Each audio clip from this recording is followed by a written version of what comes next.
Hasil otopsi menyimpulkan anak Tamara Tiasmara tewas karena tenggelam.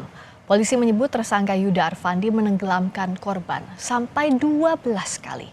Mengapa kejadian ini bisa terjadi mengingat pelaku adalah orang dekat korban? Kami akan membahasnya bersama ahli psikologi forensik Reni Kusumowardani. Selamat malam, Mbak Reni. Selamat malam, Mbak Friska. Kalau kita lihat kasus ini, kita masih menunggu secara detail apa motifnya, termasuk juga terutama pembuktian unsur-unsur pembunuhan berencana. Kalau merujuk kepada keterangan polisi, polisi menyebut bahwa pelaku ini sempat memantau situasi sebelum bertindak. Apakah kita serta-merta bisa melihat ini adalah niat membunuh atau tidak? Iya, perilaku itu perilaku yang sama, latar belakang perilakunya bisa berbeda-beda. Jadi, menurut saya dalam kacamata psikologi forensik kita perlu memastikan ini latar belakang perilaku dia, menengok ke kiri ke kanan itu memang untuk, dalam rangka mengamankan diri ya, melihat situasi atau dia tengok-tengok karena yang lain begitu. Nah ini perlu dipastikan betul di dalam proses investigasi psikologi forensiknya, Mbak Friska. Jadi tidak serta-merta jika hanya satu indikator perilaku saja. Ya, begitupun dengan alat bukti harus lebih dari 2 alat bukti dan sekarang polisi terus melengkapi ini. Nah, Mbak Reni kalau bicara soal polisi yang menyebut pelaku ini 12 kali menenggelamkan korban dengan durasi yang berbeda-beda. Tapi di sisi lain pelaku juga membantah bahwa ia bukan membunuh tetapi membantu dan juga melatih korban untuk berenang. Nah, bagaimana untuk membuktikan ini? Karena kan satu gambar dengan alibi yang berbeda.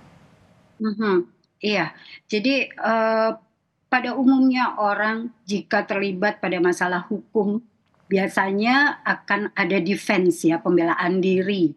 Nah, saya melihat ini kemungkinan besar memang arahnya ke pembelaan diri ya, Hmm. untuk bagaimana caranya dia kemudian, dianggap tidak bersalah. Nah, di sini lagi-lagi memang investigasi itu betul-betul harus jeli. Nah, kalau dari keterangan polisi tadi 12 kali membenamkan sampai yang terakhir itu 50 detik lebih begitu dan ini adalah anak-anak gitu, ini terlihat ada satu intensi perilaku yang, betul-betul ya ini, entah itu marah atau ada sesuatu yang lain yang dia tahu bahwa ini bisa mengakibatkan kematian, apalagi pada anak usia 6 tahun yang tidak mampu melakukan pembelaan diri. Mhm. Secara logika artinya bisa juga dinilai apakah mungkin anak usia sekian bisa bertahan di dalam air selama jangka waktu tertentu dalam waktu yang berturutan juga begitu ya Mbak Reni?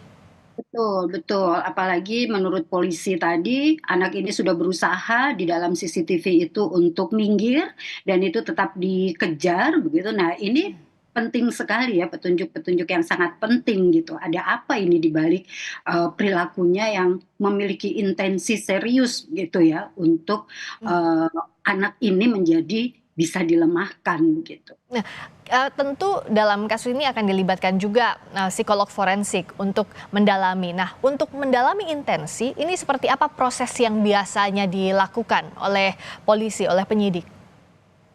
Kalau untuk kami dari psikologi forensik ini sudah mulai turun ya teman-teman dari tim Hmm. Upsupport.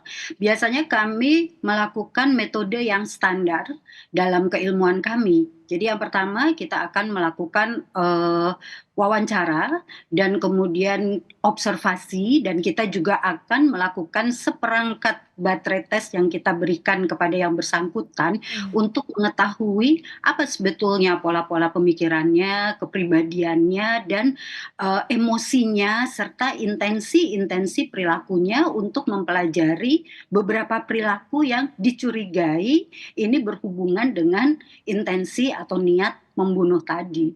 Jadi ada 4 pilar ya, jadi ada formal test, tes informal, observasi, dan wawancara yang semuanya itu nanti termasuk barang bukti dijadikan data yang diintegrasikan untuk bisa diinterpretasi ke arah motif apa yang ada di belakangnya dan seperti apa sebetulnya, tersangka ini gitu ya, sehingga mampu melakukan hal-hal yang dituduhkan kepadanya. Nah, untuk menggali ini kan, butuh kecermatan tinggi, terutama kalau kita melihat perkembangannya, ada banyak sekali narasi yang coba dikemukakan oleh kerabat dari tersangka, oleh orang-orang dekat tersangka bahwa nggak mungkin kok dia melakukan, karena sudah lebih dari sekali untuk melatih berenang, sudah lebih dari sekali juga untuk bersama-sama ke kolam renang dan juga dekat dengan korban. Ini bagaimana untuk menggalinya, kalaupun ini upaya untuk menyamarkan agar tidak terkelabui seperti apa Mbak Reni?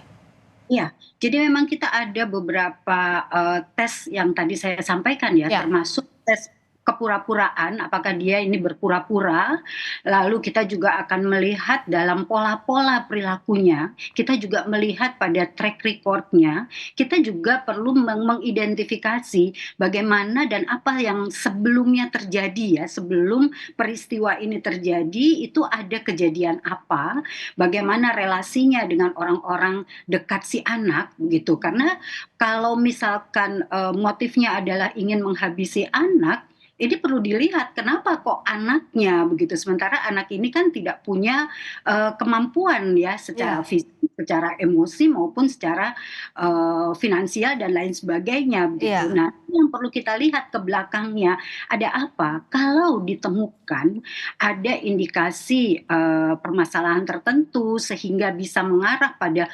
tujuan-tujuan tertentu. Nah ini, kita kemudian bisa menganalisis berdasarkan teori-teori, konsep-konsep, teori Mhm. perilaku untuk, kita menyimpulkan ini memang ada motifnya atau tidak, direncanakan atau, tidak, begitu. Karena status hubungan keseharian dari tersangka ini adalah kekasih dari ibu korban, bisakah memang untuk merangkai bukti-bukti tadi, ibu korban juga diperiksa? Tadi kan polisi juga menegaskan akan diperiksa sebagai saksi. Selain mengungkap unsur pidananya, bisa jugakah untuk merangkai tadi secara psikologi forensik, secara keilmuan, Mbak? Betul, betul sekali. Jadi kita juga perlu datang ke TKP untuk mempelajari TKP-nya itu sendiri, di mana posisi CCTV, waktu kejadian itu siapa saja yang berada di sana, seberapa sering sebetulnya yang bersangkutan itu datang ke sana dan mengetahui betul atau tidak ya lingkungan di kolam renang yang menjadi TKP. Jadi Mhm. kita juga akan mendatangi TKP kami dan kemudian kami juga akan melakukan wawancara kolateral ya, wawancara Ya. yang tidak hanya kepada tersangka, tetapi kepada orang-orang yang signifikan terhadap peristiwa ini. Berarti yang, mengetahui tentang anak ini dan mengetahui tentang tersangka.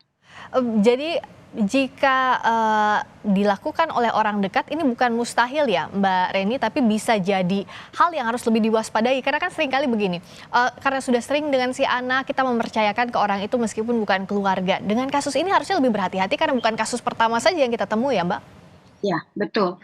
Justru kerabat atau orang-orang yang dekat dengan seseorang ya, apalagi anak, ini kan punya gesekan-gesekan sosial emosi yang lebih besar ya dibanding orang-orang yang tidak mengenalnya begitu. Ya. Maka kebanyakan kasus-kasus pidana itu kan justru dilakukan oleh orang-orang yang, kebanyakan dikenal sehingga ada gesekan-gesekan emosi atau problem-problem sosial yang kemudian, bisa jadi memicu sebuah amarah, kalau ini motifnya adalah amarah, dendam gitu, tapi bisa juga anak ini dijadikan sebuah alat untuk mencapai tujuan yang lain. Nah, Mhm. ini yang masih perlu untuk didalami, untuk kita bisa apa ya, mendapatkan satu simpulan yang lebih pasti, Mhm. demikian. Oke, dan kita akan nantikan apa motif sebenarnya dari kejadian ini meskipun tidak termasuk unsur yang harus dibuktikan dalam pembunuhan berencana, tapi motif ini bisa sangat membantu ya Mbak, apa yang jadi latar belakang tersangka Baik. ini untuk mengungkap kasusnya. Baik, Mbak Reni, kita akan nantikan juga bagaimana perkembangan dari polisi yang kita tentu saja tunggu agar ada keadilan bagi korban. Terima kasih Mbak Reni Kusumo Wardani, ahli psikologi forensik telah bersama kami di Sapa Indonesia Malam. Terima kasih.